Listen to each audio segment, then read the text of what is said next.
We are. They're recording everything this year. Yeah. And then there's that thing. Yeah, that's the backup recording. Oh, that's just backup recording. Yeah, they should be streaming, and I was told the streaming's working. So. Yeah, and this is, oh, really? Actually, if anybody has a laptop that they want to set up in the hallway to stream into the hallway, for the people who are waiting out there, that'd be good. That's a neat idea. I'm going to try it after lunch. I'm going to try to get that set up. So, do you want to introduce this since you're the moderator? I'm just going to I'm not the moderator. Who's the moderator? No, Amanda's the moderator. Why don't you introduce Amanda as the moderator? You can introduce me so I can introduce you. I can introduce myself. Bradley We're can supposed to introduce start at 1, Karen. right? What's that? We're supposed to start at 1 right now. Okay, what time is it? 2 minutes. We've got 2 minutes. Okay, 2 minutes. Okay. So you want me to introduce it? I have to introduce the other two talks. I tried to make we need Fontana, to but he's just ran out of Yeah, room. do we need to introduce? We need to, we'll introduce ourselves, Bradley. Don't worry, we'll introduce Why don't you ourselves. introduce yourself, right? Because not everybody here knows who you are. You could go around introducing people. Everybody, I was just thinking that will take some of the pressure off. We might just Pretty do much what we're that. doing. Okay, I think, Well, you're all right. Do you want to start now? It's a little early. oh, is it early? I Okay, just don't never mind. think- Come that it is There's like five somewhere. it's like Raise your hand if you have still with this thing that somebody introduced Thank to you. somebody else. The hands up are where seats are. Yeah, well, I think it's that, like, if you're a very important person, then everyone should just know who you are.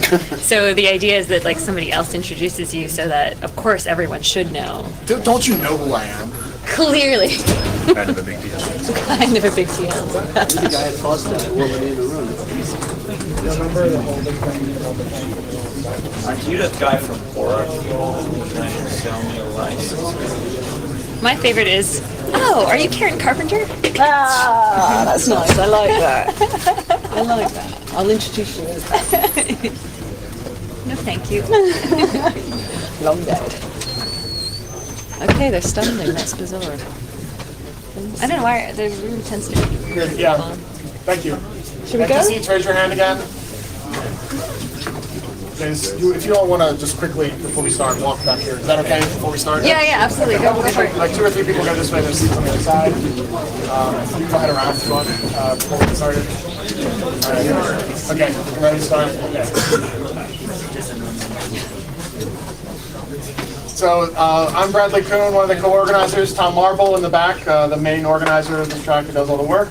This is Richard Fontana, one of the organizers, and Karen Sandler, who's on the panel, one of the organizers. And with that, I'll hand it over to the moderator, who will tell you what this is about, Amanda Brock. Thank you. Thanks, Bradley.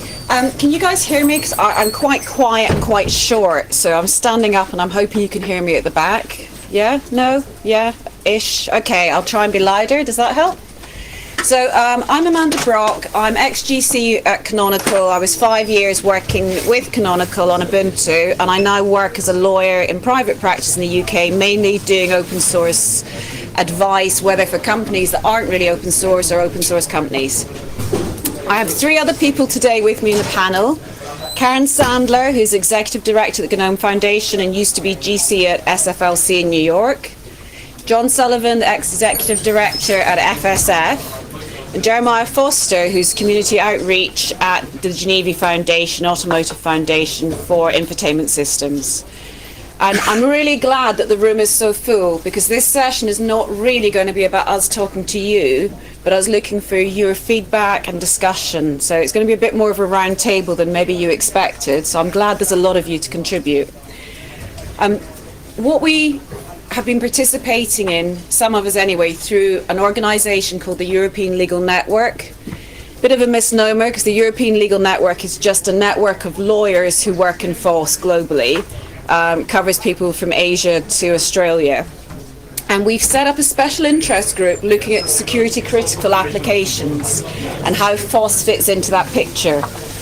The group, the special interest group, is vendor neutral, it's international, and it's looking to produce some white papers over the next few months. And the white papers will be aimed at a mixture of lawyers, policymakers, developers, and people in the automotive industry and medical sectors. Other areas where security critical applications have profile or importance.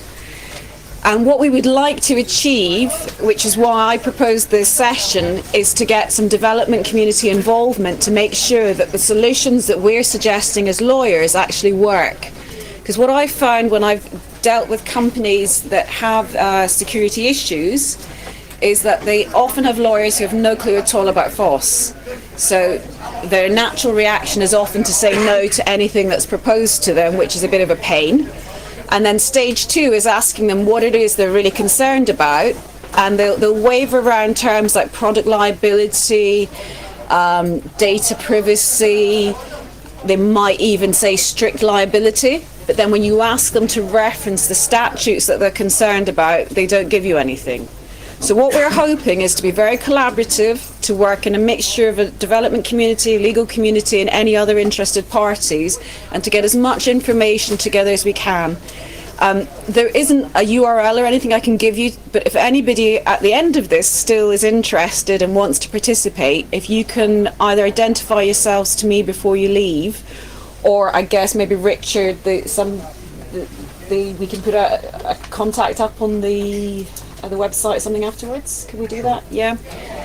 Because we don't have slides, and if we feel afterwards that you needed something in slides that we haven't given you, we'll also put slides together. So I've said more than enough, and I'm going to pass you over to Karen Sandler. I'm gonna stand up too, I think, because it's kind of weird sitting down. Like, We're low, aren't we? yeah, we're really low. I am the executive director of the GNOME Foundation. This area is like the weird intersection of my my professional and my personal life. I am a patient with a medical condition, and I have an implanted pacemaker defibrillator. So I literally have proprietary software connected and screwed into my heart. So it's a bit odd. And as a lawyer in free software, and then and as a software freedom advocate, and now as executive director of the GNOME Foundation, having that experience has made me extremely passionate in my advocacy, and I think it's incredibly important. And it also gives me a way of talking about software freedom that is, I think, a little bit unique, because when I get up in front of a group of people and I say, I have a big heart and I am very likely to suddenly die, it makes people sort of think about their software in a different way. When you say my life relies on my software, and when I get people to think about the software on medical devices, then they start thinking, I can say, well, what about cars, and what about voting machines, and what about all of the society and life critical functionality, and and a lot of the issues related to all of these things are united, which is why we're all here on this panel. I confess I did not actually know about the SIG until this panel, so I haven't been involved in that at all. So the the views represented there are I think only half the panel has participated in that so far. So I just wanted to be a little bit clear about that. What else? We're not even at a stage where we have views. We're just trying to work out what the issues are and looking for some help to do that. So I find that a lot of the issues related to the area of medical devices are common to these other areas of safety critical devices, and I look forward to discussing them more. I'm going to stand up, but I wanted to look at my screen for a minute, so I'll stay here. So I'm the executive director at the Free Software Foundation, and I will shock and surprise you by saying that we think that our copyleft licenses are excellent in contexts that have safety and security concerns. We think that copyleft is an important policy to follow there, just as in other software contexts. And the place where that tends to get brought up the most in devices that can cause people harm and cause lots of damage is in the question of whether users should be able to modify the software on the device themselves and install a new version. And it's kind of a funny question if you think about where it comes from, because especially if it's in a case where you have, let's say, a car manufacturer that wants to use free software in the car themselves. They want to ship, for example, the kernel Linux on a car computer system, but then they want to stop the user from modifying it because that might be dangerous. Well, they want to use the kernel because the kernel is awesome. How did the kernel get to be awesome? The kernel got to be awesome by lots of people, anybody, being able to modify it and contribute improvements. So it's sort of like we've enabled the freedom to modify in order to build the software which we can now use in cars, and that's awesome, but we're now going to kick the ladder away while we're still standing on it and make sure that that software can't get any better through that same process. So that's one important concern that we have. And a second one is just whenever you talk about safety and security, you have to ask for who. And true safety and security in any situation comes from the person worrying about their own security and being able to actually address threats to their security. And too often we're given security measures in a lot of contexts that actually are looking out for another entity's security who has control over the user. So you have a car company preventing you from modifying your car because you might make it less safe and sue them if you have an accident. Well, what if you want to go to another car computer mechanic and pay to have extra safety features added yourself, right? That's something you can't do if the system is locked up, and that's something that is in your interest, in your security interest. Or you have, in 2013, security researchers wanted to present a paper about a vulnerability they found that would, in the electronic car key system, that would allow people to break into lots of luxury cars like Mercedes and such. Those companies got a gag order against the security researchers to prevent them from disclosing that vulnerability in public. So all of the car owners then were under a security risk that the car companies were not protecting them from, and they couldn't do anything about it themselves because they weren't even permitted to know about the problem or modify the software to fix it for themselves. So those are what we think of the main concerns that we have when we talk about it. We think modification is good for security, and we think that modification is, a fundamental freedom also in order for to people to be autonomous, just as it is in any other free software context. Hi, I'm Jeremiah Foster. I don't have the legal background of these guys. I come much more from the free software background, a technical background. But I think that this forum is really important. I think most of us here are probably software authors or writers or involved in some distro. The safety critical devices, safety critical license SIG, is a great place, I think, for us to learn and discuss how licenses, particularly strong copyleft licenses, affect our software. Obviously, free software is moving into areas that it hasn't been before, and safety critical stuff is going to be much more important. I don't know how well we address that today. I would expect that this forum and this SIG would get a lot of cooperation from everybody in this room, and that's what I'm here today to do, to just exhort people from sort of the Debian duocracy approach. It's really incumbent on everybody here to ask these tough questions. These folks, many of them have, they're lawyers, legal backgrounds, they're not afraid of it. So we need to start discussing this because it's really, really important, and free software is a great opportunity to save a lot of lives. In the United States, I think over 10 years, the last 10 years, more people died in auto accidents than died in the war in Iraq. This is a pressing issue, and we can make a real difference with our software, so I would expect everybody to join in here and try and come up with some solutions for the best approaches. So, over to you guys. Short and sweet from us. Does anybody want to kick off with some participation? Yes, sure.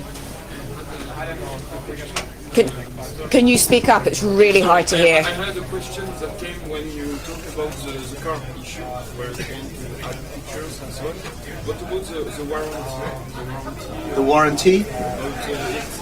If the user changes it, how the manufacturer can be liable for an issue that maybe from this or not? What about this? So, could you repeat the question? Yeah, so the question, I think, is that if you have a warranty with a vehicle and someone then modifies the software, what will happen to the warranty? How can it remain valid? So that's one of the core concerns I think that a lot of manufacturers have. And at least from our approach, GPLv3, for example, says explicitly that you're not required to continue to provide a warranty when in a situation where someone has modified the software themselves. So that's one piece of it, but there's other. I used to work for General Motors as a lawyer nearly 20 years ago, and I used to draft warranties, extended warranties, that kind of thing. My view on that is you're right, it's probably void, but changing your software, modifying your software is not any different from using unauthorized parts or parts that aren't covered by the warranty. So why are we concerned that that's different from any other replacement part in a car? Karen, were you going to? Well, I was just going to add to that I think that, that freely licensed software is a bit of a red herring in terms of these issues, because, it's extremely naive to think that proprietary software is not modifiable.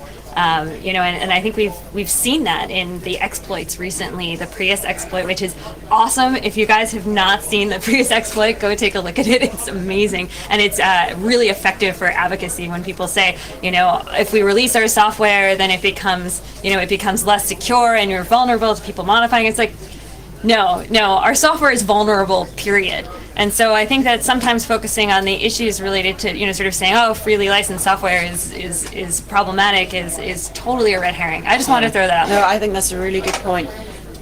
Yes, the problem that I see there is how would you distinguish in the case of warranty between something related to you changing the software, whereas some, I don't know, hardware breaking in your car, like a tire breaking, Yeah. just because it's badly manufactured. How would you go about the manufacturer not saying, well, we know that it's about the tire, but technically you changed your software, so that voids the warranty, so we don't have to. I don't know if tire is a particularly good example because that's Yeah. probably not by the Yeah. car manufacturer, but I think you know where I'm aiming at. I do. To take a tire pressure sensor in the truck. Jeremiah, do you want to say something? Sure. I mean, there are right to repair laws. So in some instances, you have the right to change your tire on your car. Maybe a free software license would also ensure that you had the right to repair the software on your car to make it more safe. Okay. So I don't think it's so cut and dry. I mean, if you void your warranty here, that's not that big a deal. You're out a few €100. If you void a €30,000 car, that's a big deal, and somebody might be willing.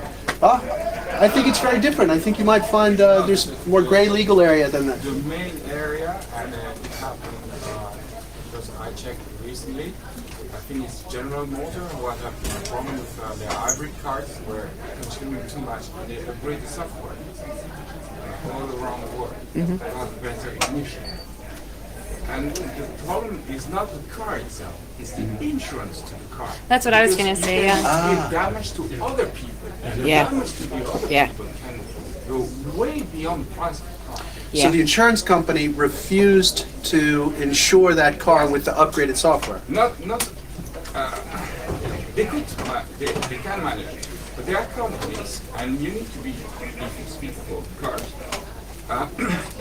there are companies who have a certification to do it, and if you are not certified, you're all closed.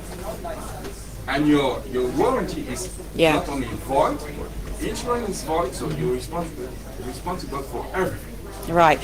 So I think what we're saying. How you prove that you changed the program in your car and your car is still functioning properly and won't cause an accident? I think there's a much wider class of these issues. So you really are talking about effects of others, about basically things you have in the commons.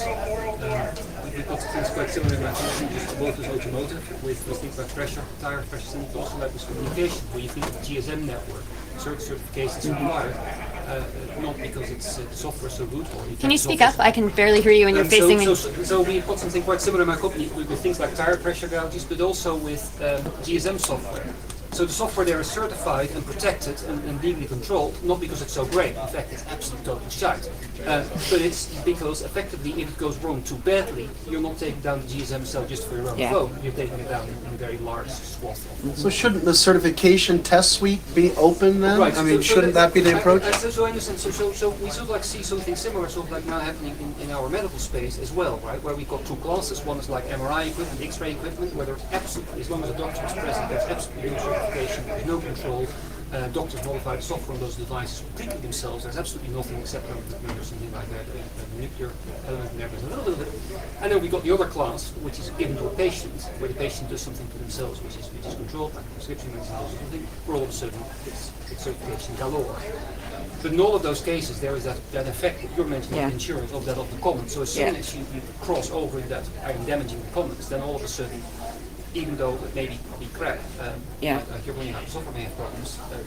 So I think what we're saying is that there's an issue that we need to deal with in the white papers, and it may be that that issue won't be the same across every country, and we have lots of people participating from different places, and the issues around TiVoization, I guess, where you can't lock down the code, there has to be the ability to modify. And if you have that ability to modify, you're not controlling it by saying that the person who's modifying is certified or authorized by the car manufacturer or whatever manufacturer it happens to be. And that the risks there are that you void your insurance, so there's going to be, and your warranty, and there's going to be questions about diagnostics and what we lawyers call causal change, so showing that something's arisen directly from the impact of changing the software, and that the liability and the risk isn't just that you're going to mess up your car and you've lost all your money in your car because it's gone wrong, but that there's a safety element here, and that safety element means that you're driving a vehicle, and if the vehicle goes wrong, I know one car manufacturer has said to me, suddenly the infotainment system, the audio system goes loud, you put your foot down, you crash, you kill somebody. You know, there's a genuine concern for life as well as a financial concern on that whole safety piece. So simpler, right? So why don't we let a 30-year-old drive or vote? Well, because we don't quite trust them as society, right? And in a way, we're sort of like extending this now, like why don't we let someone tinker with their software? Well, because we don't trust them. I'm not saying that this is quite justified because the software is generally quite bad. There's a similarity between the two arguments. There's an important difference there in who the we is, though. Right, so, of course, yeah. So this is when you start talking about using software to enforce laws by prohibiting all modification of the software, then you get all sorts of nasty side effects. So I wanted to squeeze this anecdote in real quick. I didn't know if any of you have how many of these some of the car safety features on the computers you've run into yet, because I don't have a car, and when I did have a car it was very old, so this is all kind of new to me.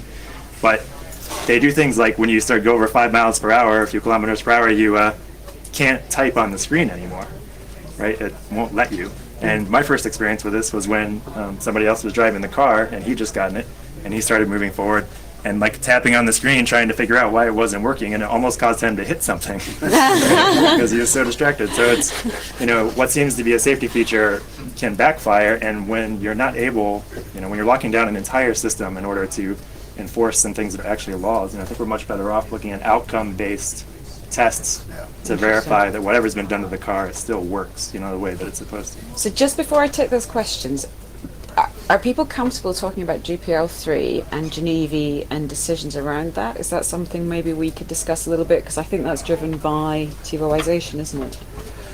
Sure, I'll take any responsibility for saying something I shouldn't say. I think that there's some people who are cringing in here. I think in general that most car companies would not accept a GPL v3 licensed software module in their car. And that doesn't represent Geneva, I just think that represents most car companies.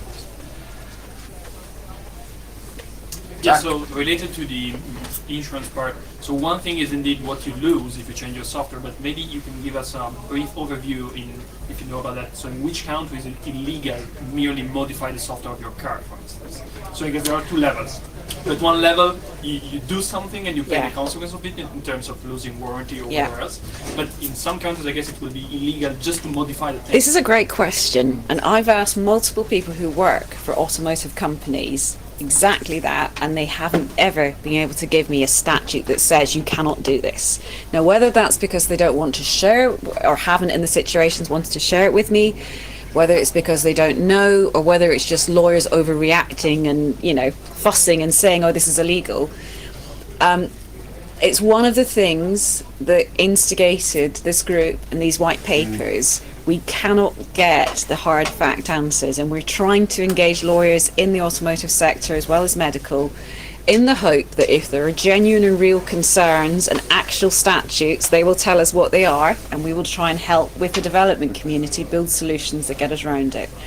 I think the reality is probably going to be that there aren't any laws prohibiting it, but there are internal policies within those companies which may be for very good reasons. And that's and what we laws need to might be get. general liability that where you're interpreting. Part of the problem with our space is that in a lot of the areas, a lot of licensing, a lot of legal issues that come up as address free software do not have directly applicable case law in common law countries. Yeah. And so we're looking at the case laws and we're imagining how other people might interpret them as it relates to a completely different situation. And that means that some lawyers interpret it one way and other lawyers interpret it the other way. And so, asking show me a statute isn't necessarily the way to get the, Show me a statute, give me a case, give me a line of precedent, show me what you're applying, because this strict liability piece, which is often what the lawyers in those sectors do bring up, do have statutes, and product liability does have statutes. So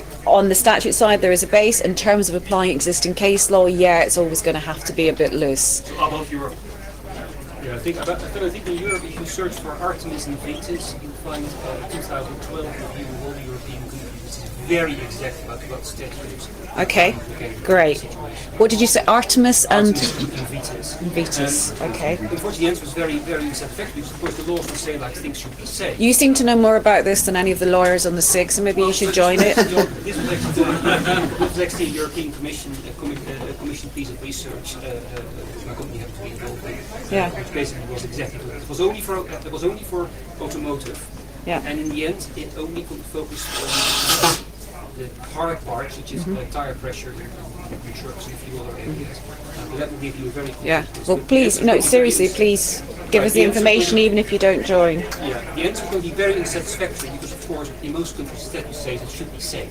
Yeah. Right, and then there are all sorts of things which are laws that are usually very expensive stamps you have to buy. And that's going to be a question of risk, which is why we need to understand better what the laws are, so we can input solutions that help mitigate the risk. I mean, Gentleman at over the there end of the day, at the end of the day, if we can't demonstrate the benefits of freely licensed software in these applications, and and demonstrate that the fears about them are often unwarranted when compared with proprietary software solutions, then those lawyers are never going to make the risk analysis in our direction. Lawyers will.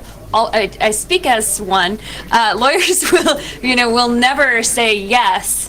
They'll almost always say no unless they're pressured or compelled by some business reason to do otherwise. Exactly. And I think what we need to do is show the value and actually show the solution. Sorry, you're trying to ask at the back there. Sorry. Just one behind you.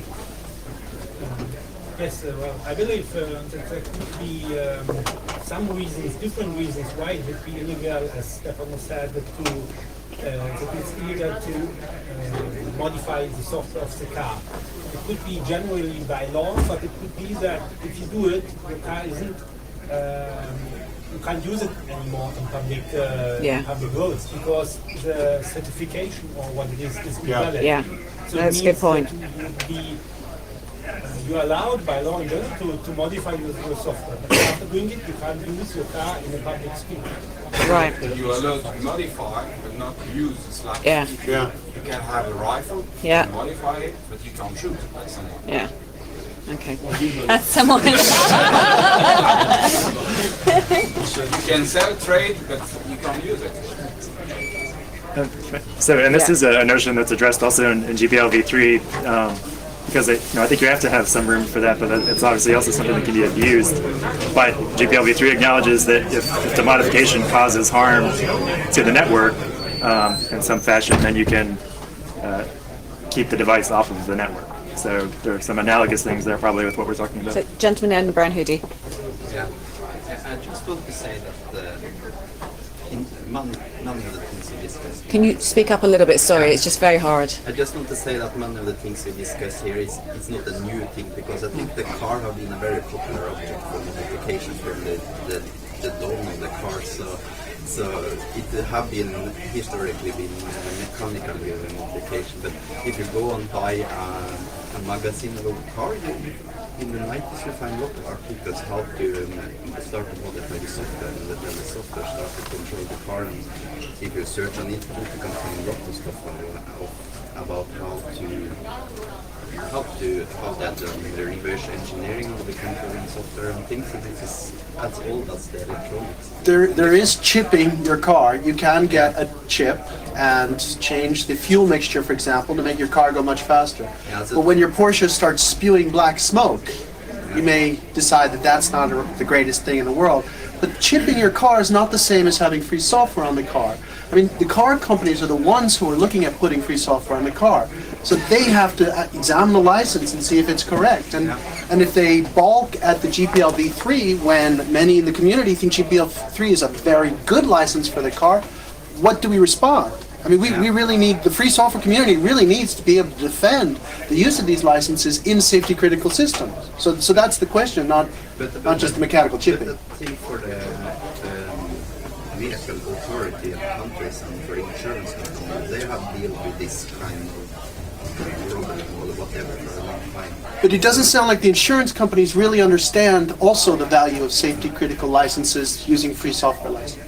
I mean that. I challenge it. If you go to trucks, it's extremely well understood how aftermarket upgrades to trucks and things can enhance safety, reduce your premium. In commercial trucking, there's not a lot of use of Linux.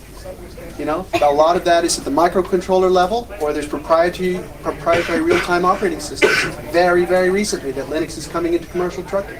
FMS, there are standards, but those are standards agreed on by consortia. The automakers are very good at working together. They're very good at managing their supply chain, but they're not as good as keeping up with the pace of commercial software.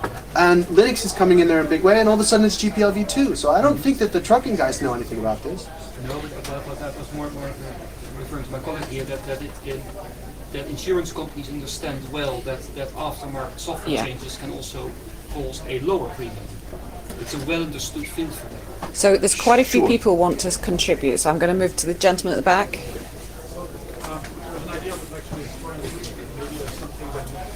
There's an idea I'd like to throw in a group and see if it's an idea that could help going forward in the discussion. So we agree that in the current state of affairs with, let's say, closed secret source, it's not free of bugs. There are issues.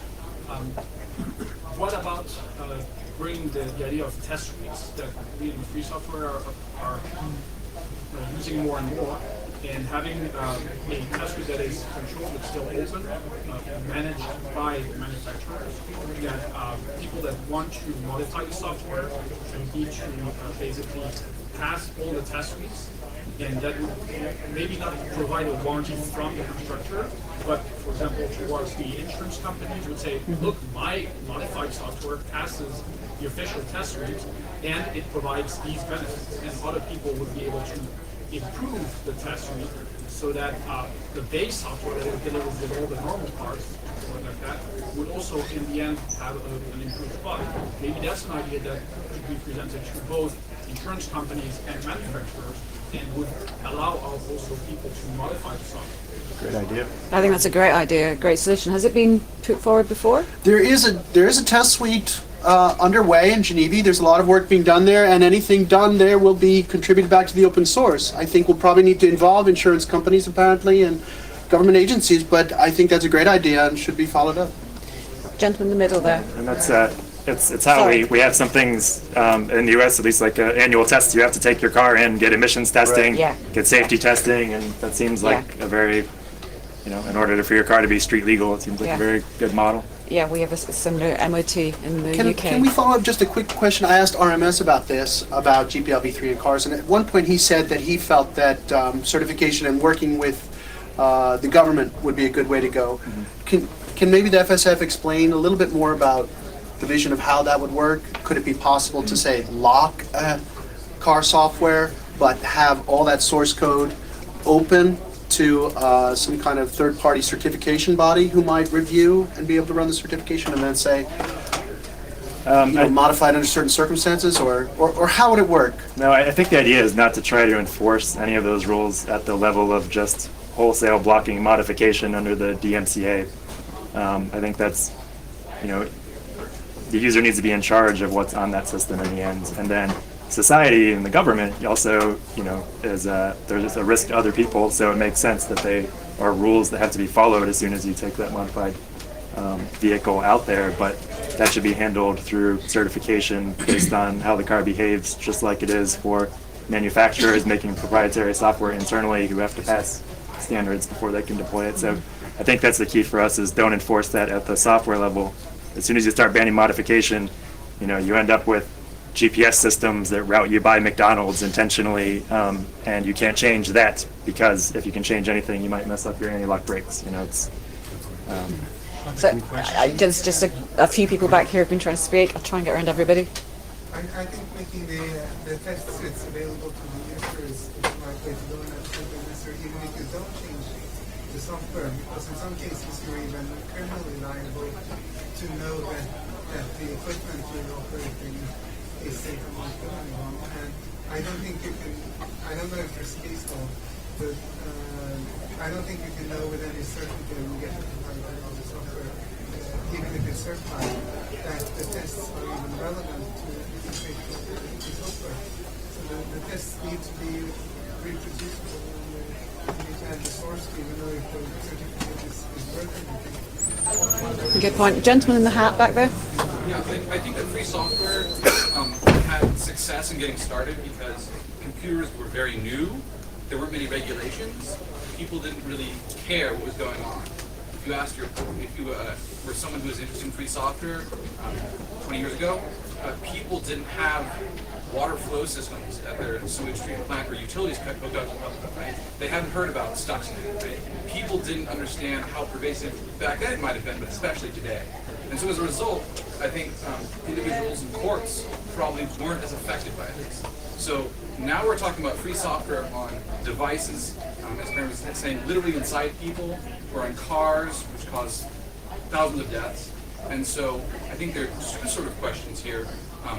How can we encourage and allow innovators to innovate in this field without having to pay a giant bond or to associate themselves with a really big institution? Because that's the players right now, are big companies, big corporations. And free software often comes, and new companies often come from one or two people working out of their basement, the same way Hewlett Packard did. And so I feel like the market is influenced heavily by existing companies and by federal regulations. So the pervasive legal threat plus existing market forces seem to make this extremely hostile. So is there some way that we as a community can change the perceptions of that and the legal threat, the cost essentially, because that seems like the biggest problem. Yeah, I think I would say participate in this group and get these issues aired in the papers and that are going to go to the policymakers. It looks like there's an insurance marketplace that it needs to go to as well as the automotive, and we need to try and engage some of the lawyers involved there too, I think. Sure, I mean, I'm just saying based on what I've heard, I mean, I don't want to make a bet today, but my guess is in 1 year or 10 years, it's still going to cost thousands of dollars to enter that market, if not millions. Yeah, I say that the cheapest way that we've really made an impact is to support the people who are reverse engineering and showing, in a nice, benevolent way, the possible exploits with vulnerable equipment. Barnaby Jack recently died, but the work that he did on pacemaker defibrillators and insulin pumps, was invaluable. Like the Prius exploit, showing that the proprietary systems are exploitable and demonstrating where in similar situations you might have a better or at least equal experience with free and open source software is probably the way to go. I mean, like to me it's so sensational that it really sways people. Listen to that? Yeah. To go on the medical devices, I've run into some issues with the European Directive on medical devices. The first one is a question from how far is it applicable. If I read it correctly, then it's also applicable for websites that you can use to see if you have a eating disorder. You just enter some questions and it says your weight to light, you have problematic behavior, so you have anorexia. That's a diagnosis, and as far as I read it, the directive is also applicable to such websites. So I think that's really scary, because a study just showed that in the United States, doctors use Wikipedia as their #1 diagnostic tool. So maybe you want those directives to be applicable to websites. Maybe. Maybe you want it, maybe not, but when I read it correct, there's the border is really right, and I think many of us are doing things that might be subject to the directive without knowing it. That's the first thing we run into. And of course, when talking about websites, then you have lots of platform systems. We can't all certify. We can't certify for all browsers that are out there that this site works correctly. So that's the next problem you run into. But the biggest problem you run into when talking about FOSS is the directive more or less mandates that you have a very strict quality controlled development process. And I don't see how to combine that with the way we used to develop FOSS. So I really think there's some big issues That's a huge issue. When you look at the process of the automotive software development, they are incredibly organized. They have project managers, program managers. They have, almost one-to-one manager to developer, and they have very, complete certification and tooling and all this stuff.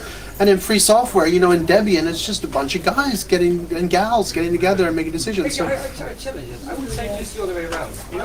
our process our process is very good, but it's different. It's structured differently, and a lot of commercial software folks don't trust our process.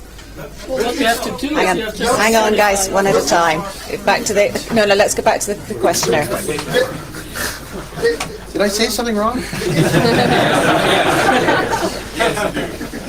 The issue is not root versus software between the developers, but it's the lawmaker who has decided for one way to develop. That's the correct one. And I'm going to sidetrack it a little bit. I'm working with 2 organisations in the UK that are trying to do open medicine and share data. So they don't just have the medical devices, the software to deal with, but they're also trying to deal with consents and individuals' consents to the medical records being shared. They're dealing with best practices and how to put those in an open community and to gatekeep those so that the quality is appropriate for people to be sharing the information, not be misled. So it's a complete, it's a great idea, it's a great basis, it's the right thing to do, but on the legal side it's a complete minefield. You've been desperate for ages. Yeah. How are car manufacturers currently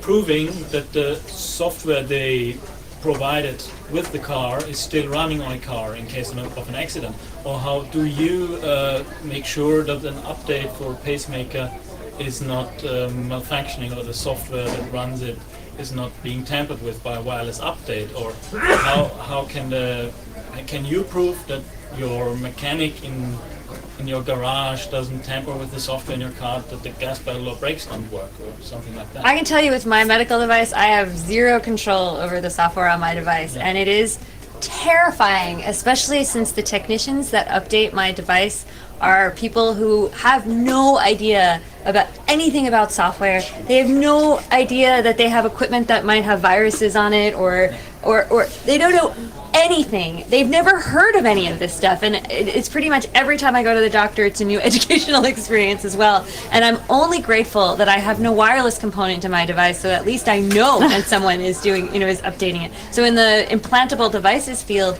there's no, it's all in the hands of technicians who aren't very knowledgeable about software, which I think is a little bit different than some of the other fields. But I just had to chime in with that because it makes me so angry. So for me, it must be obvious for the end user. So like the software in the car has to somehow make itself known that I know which version. If it's open source software, I can prove that this is this version running on the car. If I have a pacemaker that runs open source software, I can somehow check if there was an update done while I was sleeping or something like that. So I want to make somehow sure that the code is loaded on the chip. Don't even get me started on hardware where you can prove what's running beside the software load on it. But you have to make somehow sure that the software you run on the device you have in your possession is really the thing that says it is. Yeah. We have 4 people who, 1, 2, 3, 4, who are trying to ask questions, and we've got just under 10 minutes left, so let's go to the back. I work for quite a large commercial entity of really critical devices. With a very large bureaucracy of chemical management, test traceability, and everything going. Can you speak up? It's really, really hard for me to hear you. And this is interesting. Stand up. I think it's created by a very large bureaucracy of all the things that structure that people use for creating processes. You would create a leaner, more efficient, better process, better risk management, and have more effective testing. I agree. I've never argued against that. It's the open source process is much better, but this is new for a lot of companies. I think we have a lot of legal background to demonstrate, like the breathalyzer cases and things like that demonstrate that when the source code is revealed, that in fact it winds up being improved because the companies that are manufacturing the source code have less incentive to make sure that questions that are asked and comments are answered and things like that.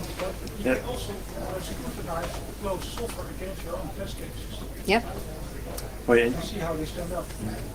we should consider things like the breathalyzer a safety critical device, right? Not just because of preventing harm to other people, but because you could end up in jail yourself based on the results of a black box that you're not allowed to inspect the source code to. And in the It's kind United of a- States, it varies jurisdiction by jurisdiction whether you have the right to inspect that source code.